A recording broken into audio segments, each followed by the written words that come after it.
زانی عورت کی توبہ کا طریقہ. اگر ایک شادی شدہ عورت سے کئی بار زنا سرزد ہو اور مختلف مردوں کے ساتھ اب وہ توبہ کرنا چاہتی ہے اور اسے بہت شدید ندامت ہے، تو اب وہ کیا کرے؟ کیا اس سے نکاح ختم ہوگا اور اس کی توبہ کے لیے کیا شرط ہوگی؟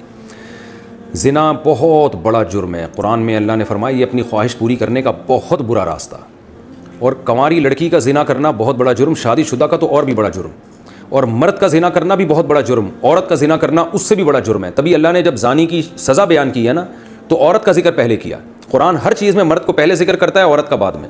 چور کا ہاتھ کاٹنے کی باری آئی تو اللہ نے فرمایا چور مرد کا بھی ہاتھ کاٹو اور چور عورت کا بھی ہاتھ کاٹو. یہاں مرد کا ذکر پہلے، عورت کا بعد میں. لیکن زنا کی جہاں بات آئی، اللہ نے فرمایا زانیۃ والزانی فجلدوا کل واحد منہما مئۃ جلدہ. زنا کرنے والی عورت کو بھی 100 کوڑے مارو اور مرد کو بھی.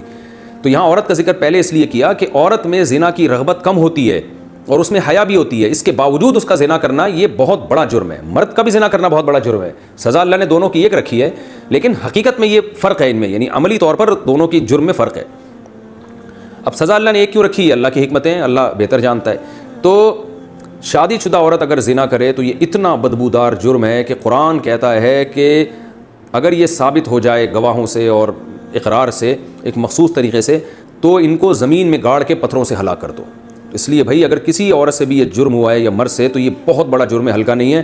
اب اسلامی حکومت نہیں ہے، لہذا اللہ نے پردہ ڈالا ہوا ہے اگر جرم کے اوپر، تو اب سزا تو جاری نہیں ہوگی رجم والی، اور وہ اپنے اوپر خود سے جا کے جاری کروانا بھی کوئی شریعت میں اچھا کام نہیں ہے.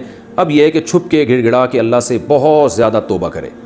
اللہ غفور الرحیم ہے، بڑے بڑے گناہوں کو معاف کر دیتا ہے. اور آئندہ کے لیے ولا تقربوا الزنا، قرآن کہتا ہے ایسے کام بھی مت کرو کہ زنا کی طرف تمہاری رغبت ہو. تو اس خاتون کو چاہیے کہ خوب گڑ گڑائے اللہ سے اور کچھ صدقہ خیرات بھی کرے، اور دوبارہ من تاب وآمن وعمل عملا صالحا، جیسے اللہ نے سورہ فرقان میں فرمایا جو توبہ کر لے گا اور اپنے عقیدے کو مضبوط کر لے گا اور آئندہ نیک اعمال اختیار کر لے گا تو اللہ اس کے گناہوں کو معاف کر دے گا. تو ان کو چاہیے خوب اللہ سے توبہ کریں اور آئندہ کے لیے اپنی زندگی تبدیل کر دیں. اللہ غفور الرحیم ہے. اور اس پھر سچی توبہ کرنے کے بعد اس جرم کو بھول جائیں، نہ کسی کے سامنے تذکرہ کریں، نہ خود سوچیں ایسے جیسے کبھی کیا ہی نہیں ہے. ایسے اپنے بارے میں یہ ذہن میں رکھیں کہ جیسے میں نے کبھی یہ کیا ہی نہیں ہے، بار بار اس کو سوچیں نہیں. پھر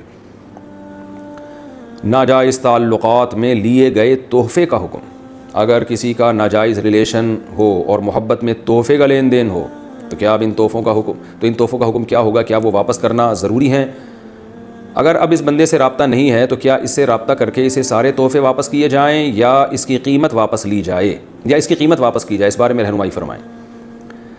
دیکھیں اگر کسی سے خدا نخواستہ ناجائز تعلق تھا تو اس نے جو گفٹ اس تعلق کو پیدا کرنے کے لیے دیے، یعنی کسی نے کسی عورت کو گفٹ دیے، نیت اس کی یہ تھی کہ تاکہ اس گفٹ سے یہ میرے ساتھ ناجائز تعلق رکھے، اور خاتون نے بھی لیے اسی نیت سے کہ بھئی میں اس لیے لے رہی ہوں تاکہ میں اس کی خواہش پوری کروں، اس کے ساتھ ناجائز تعلق رکھوں، تو پھر تو یہ گفٹ کا لین دین بالکل حرام تھا اور اس خاتون کے لیے اس گفٹ کا استعمال جائز نہیں ہے. اس کو صدقہ کر دیں وہ، یا اس گفٹ کو یا اس کی قیمت کو.